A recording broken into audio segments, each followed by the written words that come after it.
Nobody knows for sure, but it's very unlikely that they will stay at this price. So, realistically, let's just use an example. If it just goes up 0.5%, 0.5% sounds on a minor. $400,000 purchase, though, could cost you. Well, now $440,000 if you wait a Right, that's true. But it could literally cost you a couple $100 a month in that example, over 0.5 point in interest only. Yeah. So you're talking $2,500 in a year. Yeah, approximately $2,500 a year, and you start, compounding that, or 10 years if you're in the house or have that mortgage for 10 years. Now we're talking $25,000. The whole life of a 30-year loan, that's $75,000 on 0.5 point. On 0.5 point of interest only. Yeah. And so sometimes, there's this phrase old folk used to use, a penny wise and a pound foolish.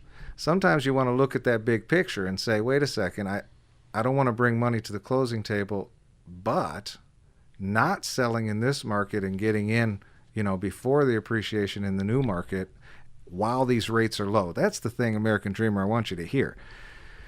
That 0.5 point blip feels like a 0.5 point. It's just a blip. But over the course of 10 years, it's a lot of money. Yeah. And it's scary to think about bringing money to sell your house. Because the initial thought was, when you purchase a home, this is going to be an investment, and it's very unfortunate that it wasn't if you bought during those early 2000s and still own the house. It's unfortunate. A lot of us have gotten the amount, and again, personally, I took a huge hit. Right. So, but a lot of us have gotten it back. But for those of you that haven't, you have to start thinking long term.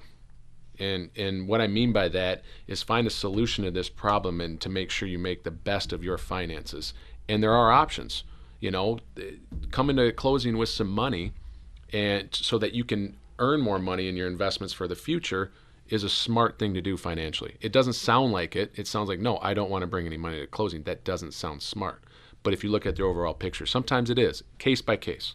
Well, and one case I ran into, because you meet a lot of people in different scenarios. Everybody's got their own dream, and I always say there's no cookie cutter approaches to this real estate.